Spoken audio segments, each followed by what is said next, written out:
안녕하십니까, 이충훈입니다. 안녕하세요, 정은지입니다. 네, 요즘 전통시장이 들썩이고 있습니다. 네. 전주 남부시장은 이번 주 금요일부터 야시장을 운영한다고 해요. 벌써부터 기대가 되는데요. 네, 10월 중에는 12시까지 그리고 11월부터는 밤 10시까지 운영을 한다고 합니다. 네. 근데요, 우리 전주 지역에 맛있는 먹거리뿐만 아니라 공예품 그리고 공연까지 관람할 수가 있대요. 네, 남원에서도 이 공설시장의 활기를 불어넣기 위해서 청춘시장을 개장한다고 합니다. 네, 맞습니다. 청년 창업을 적극적으로 지원을 해서 우리 전통시장을 좀 더 밝고 젊게 만들어 보겠다고 하는데요. 네. 우리 청년들의 그 톡톡 튀는 아이디어로 우리 전통시장이 어떻게 변하는지 지켜보도록 하겠습니다. 네. 자, 오늘 생방송 뷰 놀부의 미식 탐험으로 먼저 가보죠. 네, 제가 요리를 좀 좋아하지 않습니까? 또 그렇죠. 잘하기도 하고. 맞아요. 그래서 항상 요리할 때마다 이 식재료의 중요성을 아주 크게 느낍니다. 이 식재료요? 어떤 건데요? 바로 마늘.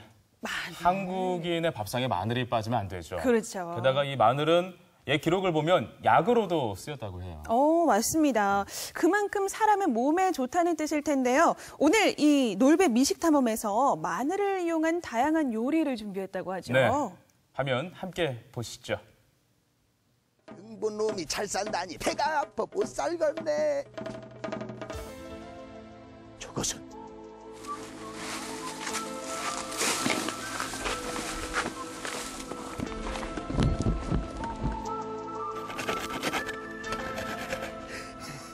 흥분놈이 이 박을 타서 부자가 되었어. 나도 말이야 이 박 타서 부자 한번 돼볼라네. 실근 시리렁 실근 에? 이것이 무엇이다냐? 참나 나오라는 보물은 안 나오고 뭔 마늘만 이렇게 드글드글 나왔대야 그래. 이 박 못 쓰건 옷이 무엇이다냐? 에? 동? 이 마늘을 갖다가 동쪽에 가서 팔아먹으라 그 말이야. 암은 내가 착한 일을 얼마나 많이 했는데 신이 나를 버리지 않았다 그 말이지. 그럼 세계 10대 건강식품 중 하나로 꼽히는 마늘. 건국 신화에도 등장하는 마늘은 우리 민족과는 뗄래야 뗄 수 없는 식품인데 항암, 방부 효과가 뛰어날 뿐 아니라 다양한 맛을 선보이는 마늘에 그 거부할 수 없는 매력 속으로 떠나볼까?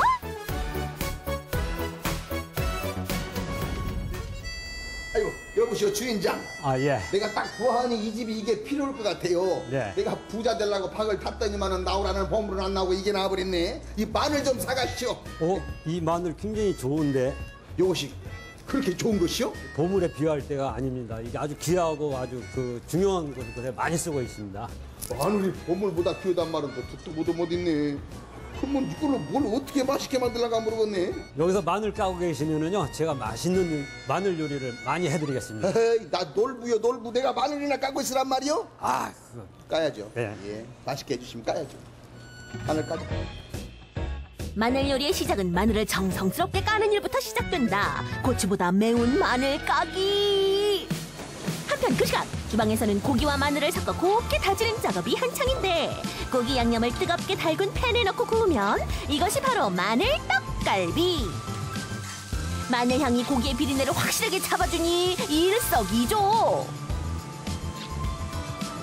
고기와 마늘의 또 다른 만남, 팔팔 끓는 물에 돼지고기를 넣고 여기 특제 소스와 통마늘을 넣어 푹푹 삶으면 담백하고 부드러운 수육 완성. 그 위에 마늘 소스를 끼얹으면 보기에도 푸짐한 마늘 보쌈이요. 마늘은 다 까셨습니까? 예, 이렇게 깠습니다. 깨끗하게 많이 까셨네요. 그렇습니다. 이제 먹어도 될까요? 예, 많이 드십시오. 감사합니다. 무엇을 먼저 먹으나 볼까? 아니 근데 마늘이란 게 대체 뭐 하다더니 하나도 안 보이네. 어디 있어요? 마늘이 안 보이십니까? 여기도 마늘. 이거요? 요 안에도 마늘이 굉장히 많이 들어 있습니다.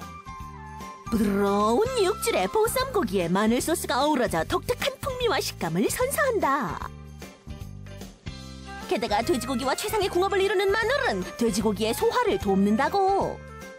마늘 양념이라 해가지고 예. 매워서 못 먹을 줄 알았더니만은 매콤하면서 쌉싸름하면서 팔짝지근하면서 감칠맛이 혀 안에 확 돌아버리네. 마늘의 그 매운맛은 황아리류나 알리신 같은 그런 매운맛이 있는데 그거를 이제 끓이거나 이렇게 갈고 그러면은요 그 맛이 없어집니다. 그러면서 이제 당으로 변하죠.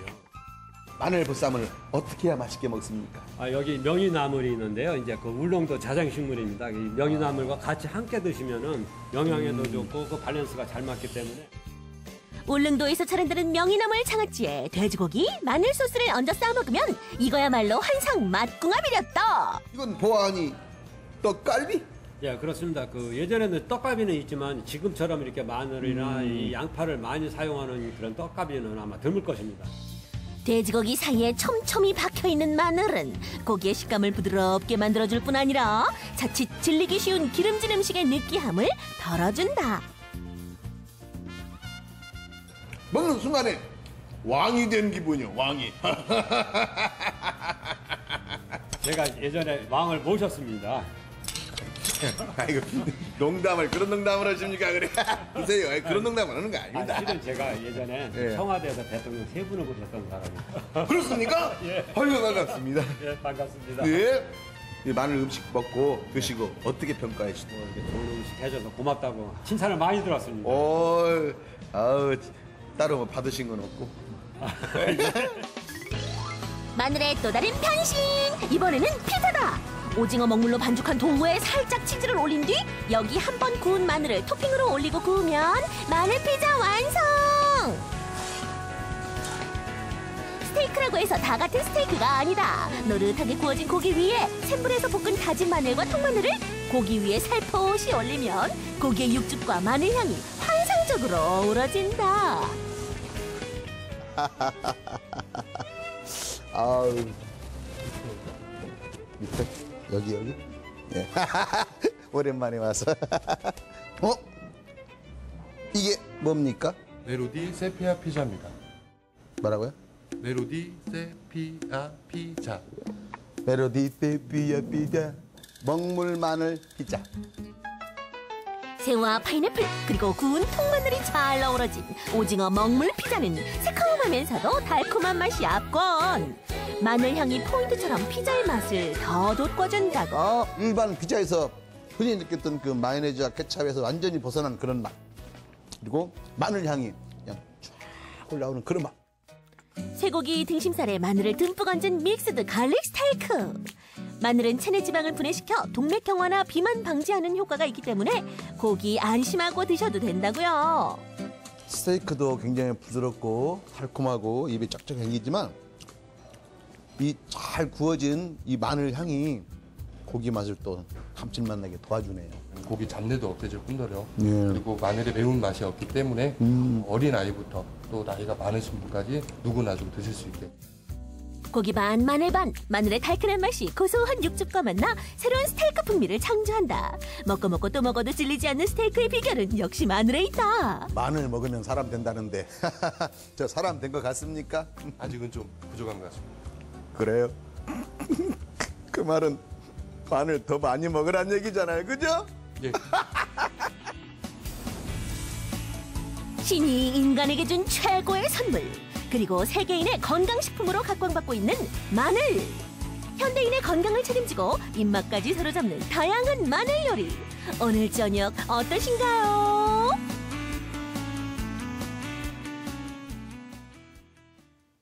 정말 같은 마늘을 먹어도 이 네. 놀부가 먹으면 더 건강해질 것 같습니다. 그러게요. 더 맛있어 네. 보이고요. 맞아요.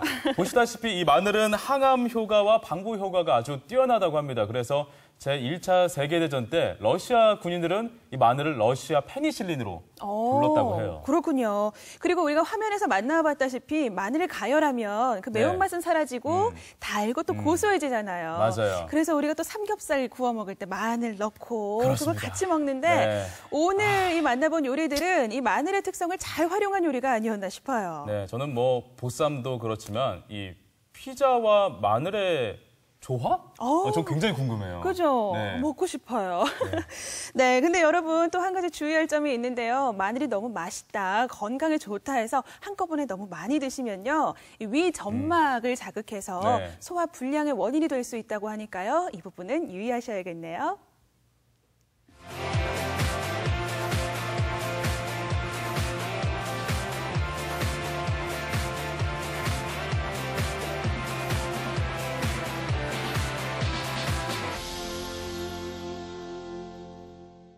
네, 네, 이제 수능이 얼마 안 남았습니다. 맞아요. 혹시 은지 씨는 수능 시험 보기 전에 네. 어떤 모습이었는지 기억나세요? 얼마 되지도 않았는데 벌써 네. 이렇게 가물가물한지 몰라요. 근데 뭐 네. 저는요, 뭐 남은 시간 동안 그래도 뭐 하나라도 조금 더 외워보려고 애를 썼던 그런 기억이 남네요. 참 지금 이 수험생들의 마음이랑 똑같을 것 같습니다. 네. 조급함을 갖는 건 안 되죠, 그렇죠? 그럼요. 조급함은 버리고 지금 이 시기에는 너무 혼내고 이렇게 질책하기보다는 좀 지켜봐주고 격려해주고 응원하는 게 필요하지 않나 싶어요. 그렇습니다. 그래서 응원을 하러 생방송 뷰에서 찾아갔습니다. 네. 간식맨이 고3 수험생 교실을 찾아갔다고 하는데요. 불러볼까요? 이소연 씨 나와주세요. 안녕하십니까. 전라북도 구석구석 간식이 필요한 곳이라면 어디든지 날아가는 간식 천사 이소연입니다. 오늘 제가 나와 있는 이곳은 순창 동계고등학교입니다. 제가 왜 이곳에 나왔을까요? 이유를 지금부터 알려드리겠습니다. 하나, 둘, 셋, 짠! 보셨나요? 못 보셨다고요? 다시 한번 보여드리겠습니다. 왜 나왔을까요? 하나, 둘, 셋, 짠!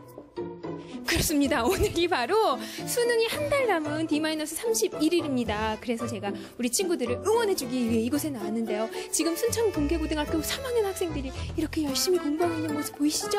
그래서요, 제가 응원해주러 나왔거든요. 조용히 들어가 보겠습니다.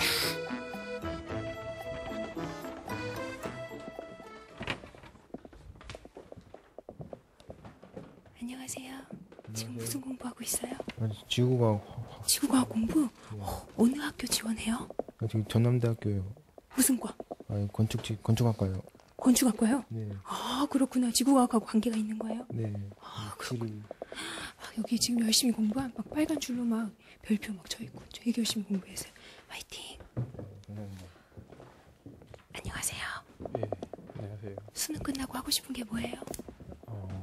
공부하면서 놀아보지 못하는 거 다음 한번에 놀아보고 싶습니다. 놀아보고 싶다. 그 중에 하나만? 여행? 여행. 긍정적인. 네, 좋습니다. 여러분, 안녕하세요. 저는 여러분을 응원하기 위해서 찾아온 간식천사 이소연입니다. 역시 좋아할 줄 알았어요. 제가 뒤에서 여러분 공부하는 뒷모습을 봤는데 등이 동그랍니다. 너무나 공부를 열심히 해서 등이 굽은 것 같아요. 오늘 여러분을 위해서 잠깐 스트레칭하는 시간을 갖도록 하겠습니다. 모두 자리에서 일어나서 짝꿍하고 같이 등을 맞대주세요. 자, 등을 맞대고. 자, 먼저 오른쪽에 있는 친구가 허리를 숙여서 쭉까쭉까쭉까 쭉쭉쭉쭉 더 좋습니다. 우두둑 소리가 나는 것 같아요. 이번에는 반대로 시작. 쭉까쭉까쭉까쭉까 좋습니다. 야, 박수. 등이 펴졌습니다. 자, 제가 이 방송에서 말을 하면은 소원이 이루어진다는 그런 얘기를 들었어요. 오늘 이 기회를 통해서 나 소원을 한번 말해보고 싶다. 여러분에게 기회를 드립니다. 선착순 5분. 자, 위로 올라오세요. 우리 이쪽 친구부터 만나보도록 할게요. 와, 우리 지원자가 참 많아요. 안녕하세요. 자기소개. 안녕하세요. 저는 통계중학교 중고등학교 중학교? 중고등학교요. 네. 네. 이름? 이진화입니다. 예. 무슨 말 하고 싶어요? 네, 저는 대학에 가서 꼭 살 빼고 성형하고 싶습니다. 특히 고치고 싶은 곳은? 눈코? 눈코. 눈코면 될 것 같아요? 아니, 좀 더. 농담이에요. 좋습니다. 안녕하세요. 자기소개. 안녕하세요. 전 동계고등학교에 재학 중인 고3 양진용이라고 하고요. 반의 반장을 맡고 있습니다. 반장. 네. 자, 무슨 말을 하고 싶어요? 저 인생에 최고의 3가지 목표가 있는데 첫 번째로는 부모님한테 효도 잘하고 그리고 두 번째로는 무엇보다 마누라를 잘 만나야겠죠. 네, 그렇게 마누라를 잘 만나고 그리고 저의 호텔 경영이라는 일을 잘 해서 전 세계를 아우르고 모든 사람들을 저희 호텔에 한 번씩 초대해보고 싶은 원대한 꿈을 가지고 있습니다. 박수! 좀 멋진 꿈이에요. 누나도 초대해주세요. 네. 자, 안녕하세요. 자기소개? 네, 동계고등학교 3학년을 맡고 있어. 장호진입니다. 장호진 군. 네. 무슨 말 하고 싶어요? 여자친구를 사귀고 싶어요. 떨지 말고. 자, 이상형을 한번 말해보세요. 이상형은 마음이 이쁘고 마음 이쁘고 순수한 수지 수지? 아, 야, 들어가. 수지, 좀 희망이 과한 것 같아. 그 꿈 이루길 바랄게요. 네. 소개? 네, 저는 동계고등학교 3학년 홍태경입니다. 하고 싶은 말은요? 네, 저는 훌륭한 체육교사가 되고 싶고 엄마 아빠 사랑합니다. 좋아요. 멋진 체육교사 되길 바라겠습니다. 안녕하세요. 나 네 소원 뭔지 알 것 같아요. 네.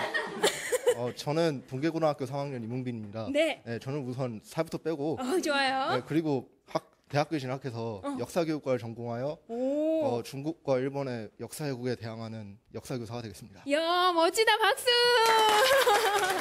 자, 우리 마지막 친구 자기소개. 안녕하세요. 저는 동계고등학교 3학년에 재학 중인 황건이고요. 네. 저는 우선 전북대학교 1월 일문학과에 지원했는데 네. 합격해서 저 친구와 같이 일본 쪽과 같이 다니면서 제가 통역하는 일을 하면 저 친구가 금융을 하는 일을 하고 싶고요. 19년 동안 뒷바라지 해주신 어머니께 사랑합니다. 어머니 사랑한대요. 네, 좋습니다. 우리 친구들의 이런 원대한 꿈을 저희가 들어봤는데요. 우리 친구들을 이제 응원해주기 위해서 저희가 준비한 간식을 드릴 시간입니다. 여러분의 그 간식을 먹고 싶어하는 그 열망을 담아서 제가 간식하면 여러분이 주세요 하고 외쳐주는 거예요. 하나, 둘, 셋. 간식 주세요.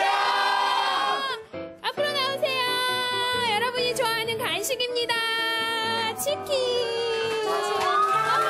앞으로 나오세요. 맛있게 드세요. 배불리 먹고 맛있게 먹고 모두가 행복해지는 굿모닝 스타일. 자, 공부에 지친 수험생들 저희가요 간식과 함께 달려가도록 하겠습니다. 수험생만 간식이 필요한 건 아니겠죠. 간식이 필요한 모든 분들 간식천사에게 연락주세요. 아래로 연락처 나가고 있습니다. 자, 그러면 여러분 남은 시간 최선을 다해서 공부하고요. 원하는 꿈 꼭 이루길 바라겠습니다. 마지막으로 제가 동계고 3학년 하면은 삭다리를 하나씩 들고 파이팅 하고 외쳐주는 거예요. 준비됐죠? 동계고 3학년 파이팅! 맛있게 드세요.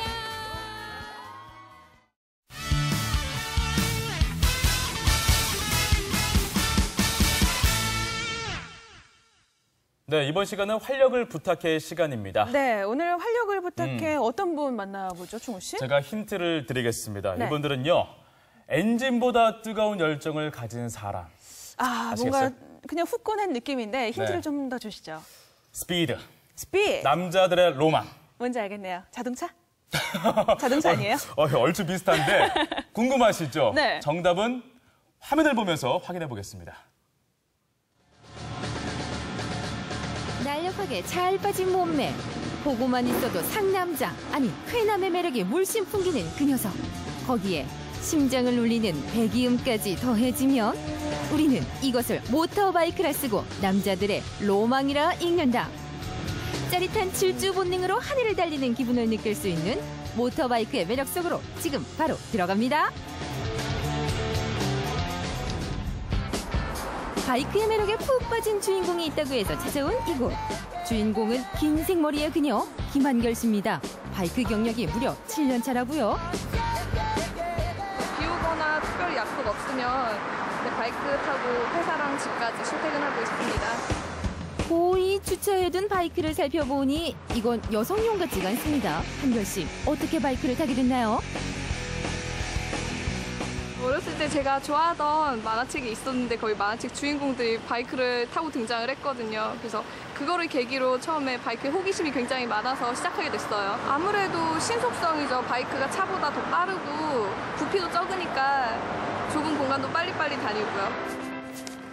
바이크를 탄 경력이 오래됐어도 꼭 빠뜨리지 않는 것, 바로 안전장비 착장. 모든 준비를 마친 그녀가 가는 곳, 과연 어디일까요? 한결 씨가 퇴근 후에 찾아온 이곳, 전주의 한 바이크 매장. 이곳에서 한결 씨처럼 바이크를 사랑하는 동호 회원들을 만날 수 있었습니다.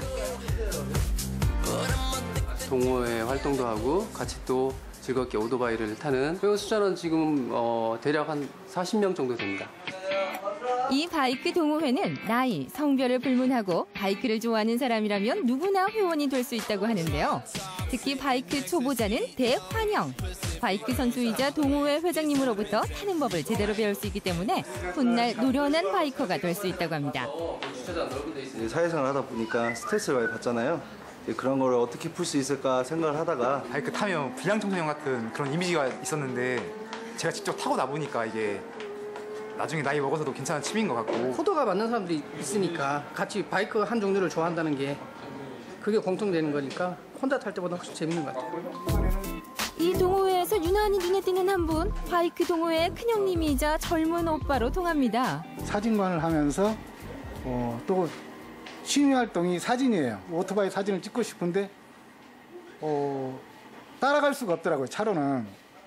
그래서 이제 대형 바이크를 사게 됐어요. 어떻게 타느냐에 따라 다르겠지만 저 같은 경우에는 위험하다고 생각지 않아요.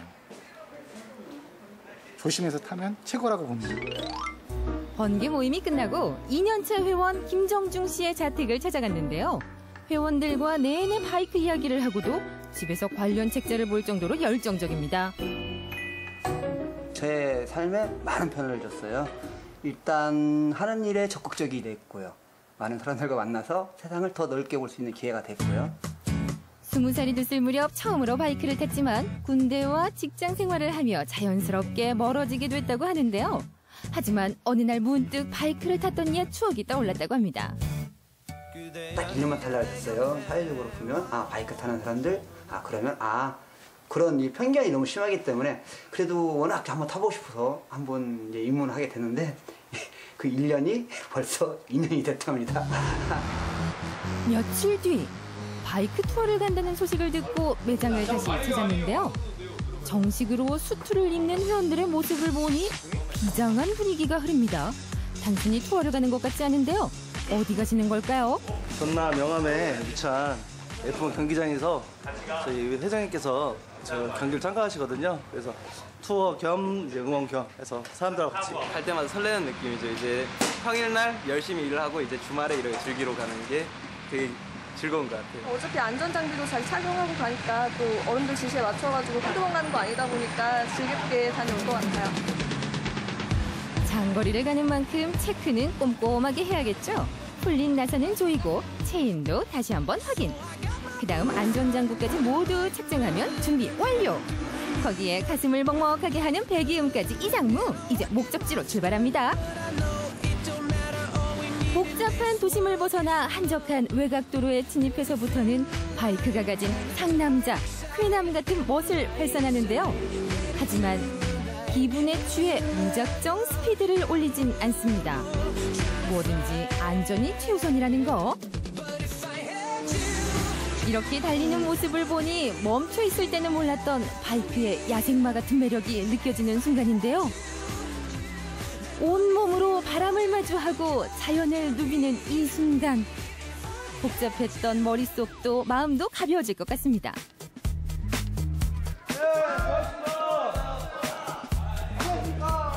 오는데 별일 없었어? 뭐 특별한 다들 했었어요? 오는데? 아닙니다. 선수 생활한 지는 10년이 좀 넘었고요. 계기는 이렇게 좋아하는 걸 하다 보니까 투어의 즐거움도 좋지만 뭔가 내 실력으로 성취감을 이뤄보고 싶어서 시작하게 됐습니다. 국내에서 모터바이크를 좀 탄다는 사람들이 모두 참가하는 대회이니만큼 지금 많이 떨리실 것 같은데요. 어디서도 맛볼 수 없는 그런 긴장감? 일반 투어는 그냥 즐거움만 있다고 하면 여기에는 긴장감이 있어요. 폭발할 것 같은 심장. 최종 점검도 완료하고 출전 준비를 마쳤는데요. 강렬한 컬러와 날렵한 몸매의 이 녀석이 부디 적토마가 되어 좋은 결과를 내주길 바랄 뿐입니다. 최선을 다해서 좋은 모습 보여드리겠습니다. 드디어 대회 시작이 임박한 순간입니다. 응원을 하기 위해 스타트라인 안쪽에 많은 사람들이 몰려있는데요. 그 사이에 익숙한 모습도 보입니다. 스타트가 잘하시면 돼.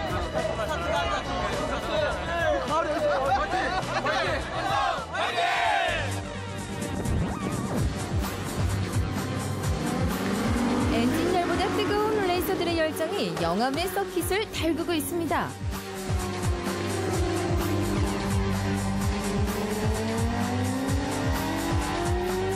시선을 뗄 수 없을 정도로 빠른 스피드.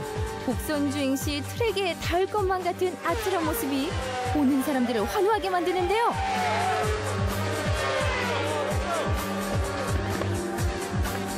함께 함께 온 동호회원들의 열띤 응원에 힘입어 스피드를 올리는 회장님, 선두를 바짝 추격해 나갑니다. 바이크와 한몸이 되어 열심히 달리고 또 달리는데요. 이날 7위를 기록하며 대회를 마무리했습니다.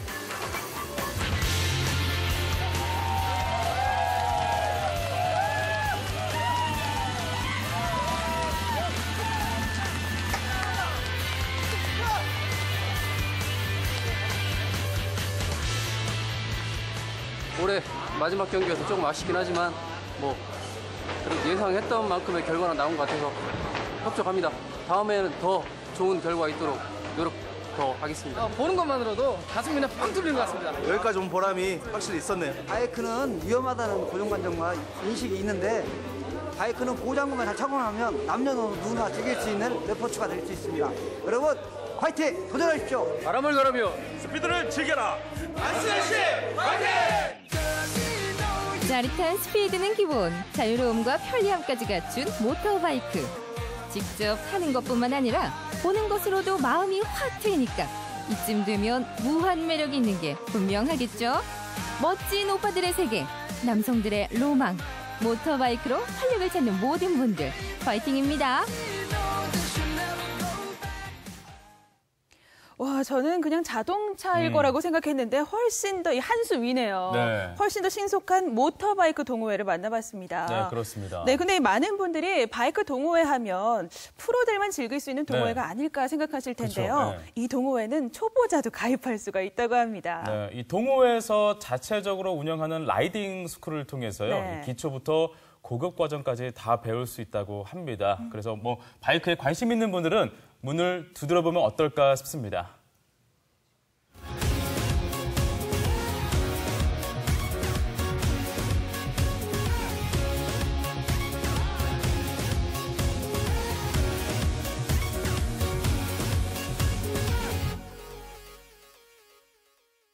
은지 씨 혹시 네. 숨은 꽃이라는 소설을 들어본 적 있어요? 숨은 꽃이요? 뭐 그동안 벌써 저에 대한 소설을 쓴 건가요? 숨은 꽃? 계속 숨어 계세요. 네, 죄송합니다. 영영. 네. 당연히 아닙니다. 네. 안귀자 작가의 소설 제목인데 이 소설의 무대가 되는 곳이 바로 김제의 귀신사입니다. 네. 이 귀신사를 지친 신들이 쉬어가는 절이라고 소설에서 표현을 했는데 네. 오늘 전북 보물지도에서 다녀왔습니다. 화면으로 확인해 보시죠. 청명한 가을. 아니 감독님, 아니 이게 수도 많고 많은 데 중에 무슨 이런 데서 만나자고 그래요. 오늘 좀 재밌는 데 가보려고요. 귀신사? 무서운 거 이런 거 공포 이런 거 싫어하거든요. 저는 오늘 촬영 안 할 거예요. 세상에서 귀신이 제일 무섭다는 이정표 리포터. 귀신사 입구부터 우물쭈물 눈치만 살피고 있는데요. 귀신! 귀신이야! 교수님! 놀랬잖아요. 이 크신 분이 왜 놀래세요? 아니 교수님. 예. 오늘 예. 주제가 어딘지 아시죠? 여기 바로 예. 귀신사. 아니 그런데 왜 하필 귀신사라는 이름을 지었어요? 그러니까 우리가 한글로 하니까 귀신이지 네. 뜻은 신앙으로 믿음으로 돌아간다라는 그런 뜻이에요. 지금 무서워서 못 들어가고 있어요. 전혀 여기는 네. 모든 어렵고 힘든 사람을 다 받아준다는 부처님의 도량이니까 가봅시다. 아니 저는 요즘 마음에 평안이 저는 요즘 마음에 평안이 돼 있는데. 청명한 가을 하늘 아래 아담이 자리한 귀신사. 이 작은 절 한켠에 정체를 알 수 없는 돌무더기가 한가득인데요. 바로 천여년 전 귀신사의 웅장한 규모를 알려주는 흔적입니다.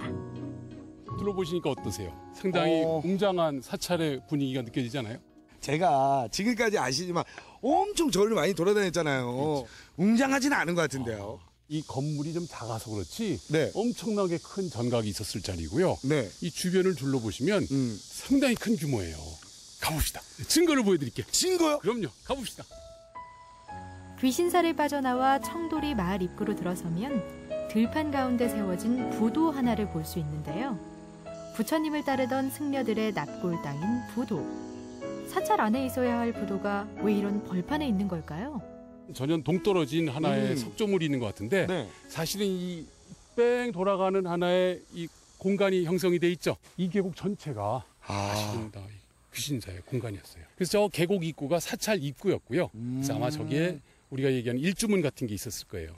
그래서 거기서 좀 올라오면 여기서 수도했던 스님들의 무덤이라고 할 수 있는 부도가 여기에 모셔져 있던 거예요. 정말 그 규모가 상당히 크죠. 큰 절인데 여기서 산 하나만 넘어가면 금산사가 있잖아요. 큰 절이 두 개가 이웃에 있는 게 저는 좀 그게 더 신기한 것 같아요. 원래는 이 귀신사가 더 높았고 금산사가 귀신사의 말사였어요.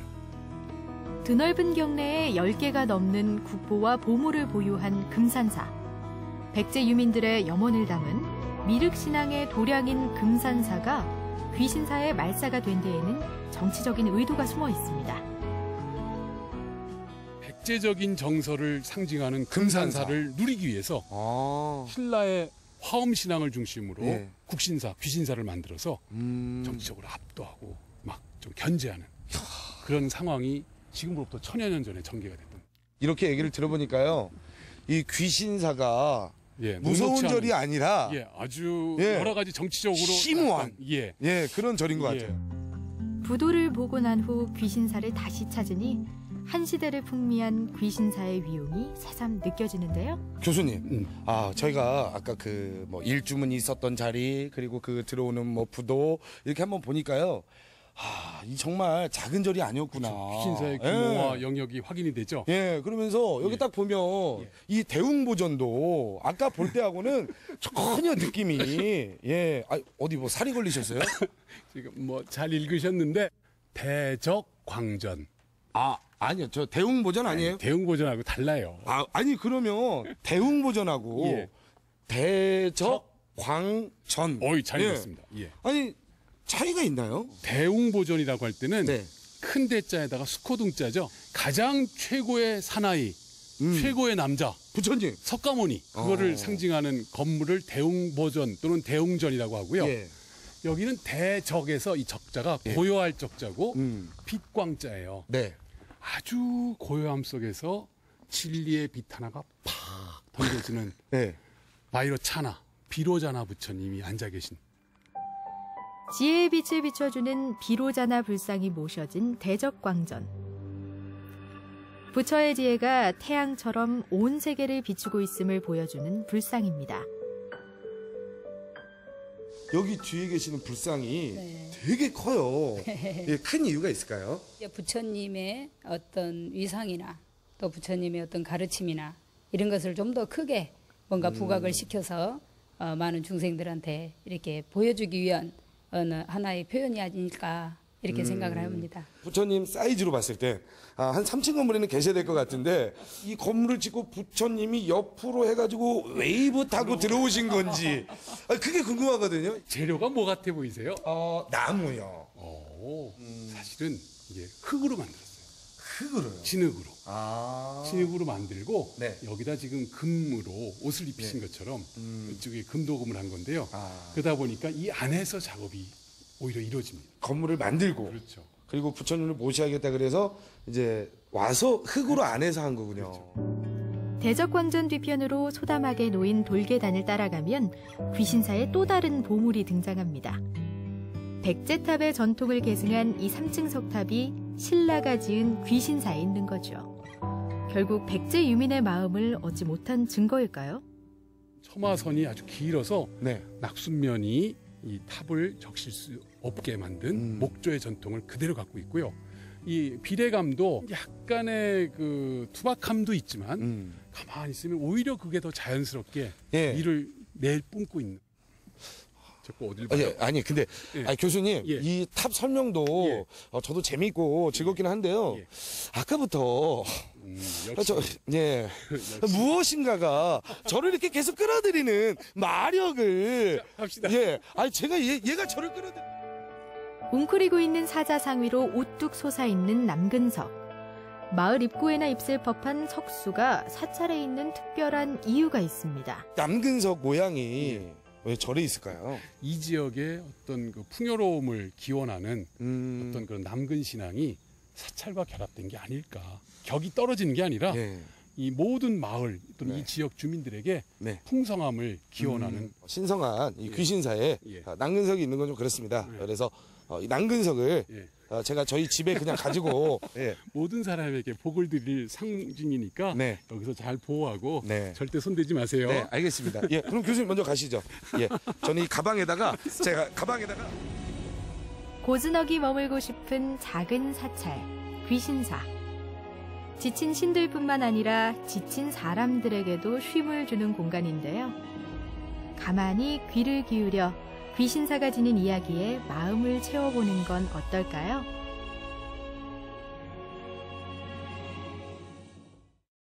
네, 지금은 이 귀신사가 믿음으로 귀한다라는 뜻을 가졌는데 과거에는 몇 차례 이름이 바뀌었어요. 맞아요. 이 창건 당시에는 국신사라고 불렸고요. 고려 시대에는 구순사, 그리고 조선 시대에는 절을 좀 고쳐 지으면서 신들이 돌아온다는 귀신사라는 이름을 갖게 됐다고 합니다.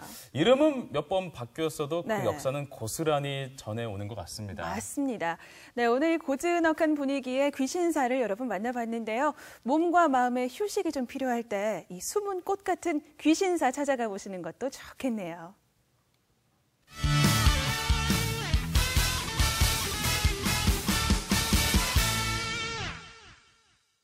요즘 사회가 험해지다 보니까 강력 범죄들이 여기저기서 일어나고 있습니다. 몇몇 사건들은 정말 거짓말이었으면 좋겠다는 생각이 들 정도예요. 맞습니다. 그런데요, 이 범죄나 뭐 사건의 유형도 시대별로 좀 다른 것 같아요. 그러면 현재가 아니라 조선시대의 범죄는 좀 어떤 게 많았을까요? 당시에도 이 범죄 수사 내용을 다 기록을 했다고 합니다. 그리고 최근 우리말로 번역되고 출간됐다고 해요. 네, 맞습니다. 전주대학교 한국고전학연구소에서 무려 10년간 번역 작업을 했는데요. 어떤 내용인지 오늘 오학영 번역팀장님 만나서 이야기해보겠습니다. 팀장님, 안녕하세요. 네, 안녕하세요. 네, 어서 오세요. 그 조선시대 범죄 수사 기록 추안급 구간, 이 이름도 참 어려운데 어떤 내용입니까? 우선 제 이름 자체가 실제로 어렵습니다. 이 말은 추안이라고 하는 조사문서라는 뜻이고요. 구간은 예전에 이제 드라마 같은 데 보면 이렇게 매질하면서 곤장 치면서 그 신문하는 기록, 장면들 볼 수 있지 않습니까? 그걸 국문이라고 하는데 그거에 대한 기록이라는 뜻입니다. 그러니까 사실은 같은 말인데 추안하고 앤드 구간 이런 뜻이죠. 급은 그리고라는 뜻이에요? 네, 그렇습니다. 그렇군요. 그래서 추안급 구간. 그런데요, 이 조선시대라고 이야기를 하셨는데 그러면 한 몇 년간의 기록이 남아있는 건가요? 짐작키로는 조선 초부터 이 추안급 구간은 추안이든 구간이든 이 문서는 죄인을 신문하면서 계속 작성한 걸로 판단이 듭니다. 그런데 이제 우리 알다시피 임진왜란 때 많은 문서들이 불탑니다. 우리가 알고 있는 승정원일기도 이제 거의 안 남아 있고, 그래서 추안급 구간도 남아 있는 게 선조 34년, 그러니까 임진왜란 끝난 뒤부터 고종 때까지, 조선 망할 때까지 그렇게 남아 있죠. 그러면 한 300년간의 기록일 텐데, 그러면 그 분량도 정말 어마어마할 것 같아요. 지금 저희가 요건 영인본을 제가 들고 나왔는데, 영인은 원래 문서가 이렇게 안에 들어있던 대로 이렇게 난문서로 이렇게 돼 있던 거를 지금 이제 보기 조라고 이렇게 사진을 찍어서 복사본이군요. 그렇죠. 이렇게 책으로 이제 묶은 건데요. 원래는 이제 그 난문서 형태로 이렇게 묶여 있고 또 젖고 뭐 이래가지고 보기 힘든 문서들 상당히 많습니다. 여기 잠깐 지금 여기 흐리게 나와 있는 이런 데는 이제 망가진 부분이죠.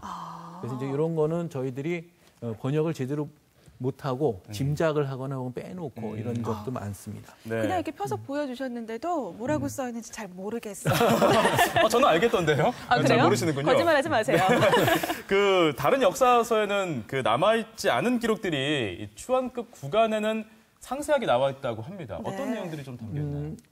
이렇게 보시면 됩니다. 이제 우리가 그 인터넷에서 나옵니다만 가장 좋은 기록이 조선시대의 조선왕조 실록이라는 기록이 있습니다.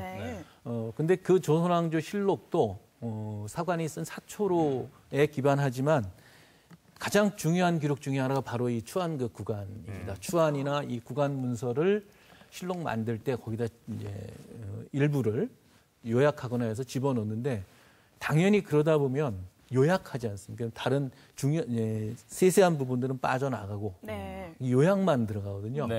그러다 보면 그때 사람들은 알고 있지만 우리는 막상 보면 이게 무슨 말인지 모르는데 그렇죠. 네. 이 원문서가 남아 있으니까 그때 됐던 사건들을 바로잡는데 많은 도움을 줄 수 있는 기초 사료가 되는 겁니다. 네. 이 방금 전에 우리 팀장님이 영인본도 보여주셨는데요. 글자가 좀 없어진 부분도 있었잖아요. 예. 그런 거 보면 정말 번역만 단순히 글자만 해석해서는 되는 게 아닌 것 같은데요. 배경도 좀 알아야 하지 않았을까요? 그래서 저희가 연구팀이 실은 제가 팀장은 아니고 같은 연구단입니다. 저도. 근데 10명이 했습니다. 역사학, 한문학, 이제 역사학 중에서도 이제 천주교 쪽에 있는 하는 분도 있고 사회사 하는 분도 있고 정치사 하는 분도 있고 또 사상사 하는 분도 있고 여러분들이 같이 해야 이 일이 이제 이해가 됐죠. 와, 지금 또 다시 놀라운 것이 10년간 10분이 함께 하셨다고 하는데 그 시간 동안 분명히 힘들었던 때도 있으셨을 것 같아요. 나이 먹었다고 안 싸우는 게 아니더라고요. 사람들과 함께해서 그게 많이 힘들었군요. 이제 또 고집들도 있고 또 이제 우선 상황이 불명확할 경우엔 짐작을 서로 하다 보니까 거기서 나오는 이제 오해 이런 것들이 생기고 그리고 분량도 많고 저희가 이제 3박 4일씩 이제 합숙을 하면서 진행을 하는데 그러다 보면 좀 날카로워집니다. 그러면 이제 화도 냈다가 밤에 이제 술 한잔 하면서 풀기도 하고. 그 어떠한 단어를 보면 그거를 이제 어떻게 해석하느냐에 따라서의 논란도 좀 있잖아요. 구상원 속에서. 그렇습니다. 어떤 단어가 있었을까요? 아마 좀 굉장히 낯설 텐데요. 그 의신이라는 표현이 있습니다. 이게 요즘으로 얘기하면 왜 진술 쓸 때 본인은 뭐 이런 뜻인데요. 근데 그렇게 할 경우에는 이제 그 말의 표현이 안 맞는 경우가 생겨요. 그럼 이제 누구는 직접화법으로 좀 현대어로 바꾸자라든지, 근데 누구는 그게 말이 되냐 옛날대로 해야지 뭐 이러면서 이제 그 철학적인 차이, 번역 차이도 보이고 또 하나는 이제 결안이라는 표현이 있는데 이건 말하자면 진술서이기도 하면서 판결문의 성격도 같이 끼어 있어요. 그러면 이제 원래 이름대로 결안으로 하자. 뭐 하는 분도 있고 어떤 뭐 그게 말이 되냐 이건 판결문이다 요즘 말로 바꿔야 된다 이런 식으로 이제 수시로 부딪히는 대목들이 이제 생겨나는 것이죠. 지금까지 뭐 갈등의 시간들의 이야기를 많이 들었는데 반대로 좀 재밌거나 흥미로웠거나 참 기억에 남는다 이런 사건들이 있었을까요? 근데 죄송한데요. 제가 이렇게 읽다 보니까 인간에 대해서 이게 많은 다른 생각을 하게 됩니다. 그러니까 우리가 이제 역사 속에 어떤 상을 그리다 보면 어떤 정형화된 상들을 많이 그려요. 그러니까 위대한 인물 혹은 뭐 부모 그러면 부모가 자식을 위해서 헌신하고 뭐 이런 그다음에 이웃 사람들끼리 뭐 어울려 살고 뭐 이렇게 규범적인 생각들을 좀 하게 되는데 솔직히 말하면 이제 이 사건에 연루돼 가지고 상황들이 벌어졌을 때 사람들이 보이는 태도는 의외로 의리 있는 사람도 있지만 어처구니 없는 사람도 꽤 많이 있더라. 그런 장면들을 숱하게 보여주는데 예를 들어 이제 광해군 초반에 형 임해군에 대한 목사가 벌어지는데 그게 아버지 상중에 벌어져요. 그러니까 이런 일들이 다른 경우에 거의 찾아볼 수 없는데 그런가 하면 역적 역모 사건에 연루가 되니까 아들한테 일을 미루는 사람도 있습니다. 그래서 아버지는 못 믿겠다 이런 생각을 저희들은 하게 됐죠. 죄송합니다. 자, 그럼 얘기를 듣다 보니까 이 300년간의 기록이잖아요. 우리 전라도와 관련된 사건도 좀 있었나요? 적지 않게 있습니다. 이제 그때 이제 전라남북이 아니니까 전라도 말씀하신 대로 그런데요. 이 전라도 자체 내의 사건도 있지만 영조 때 일어났던 흔히 이인자의 난, 무신년에 일어나가지고 무신난이라고 하는 사건 같은 경우에는 이 전라도 전 지역의 나주부터 전주까지 상황이 벌어지는 양상을 보여줍니다.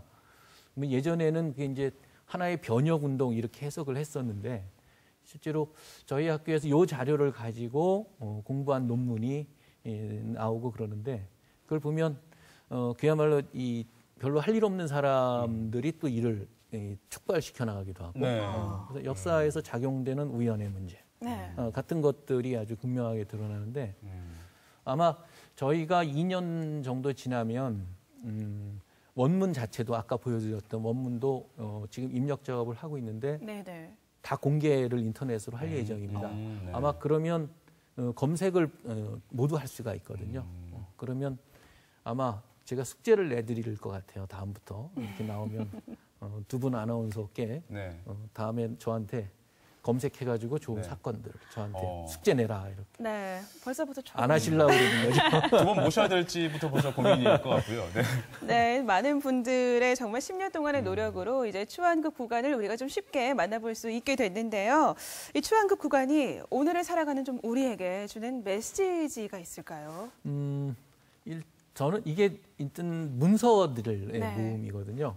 그러니까 그 문서들의 모음 속에서 역사라는 게 다 그렇듯이 이제 우리가 어떻게 끌어내느냐는 문제인 것 같습니다. 그럴 때 좀 다양한 눈으로 보게 만들어 주는 것 같아요, 사건들을.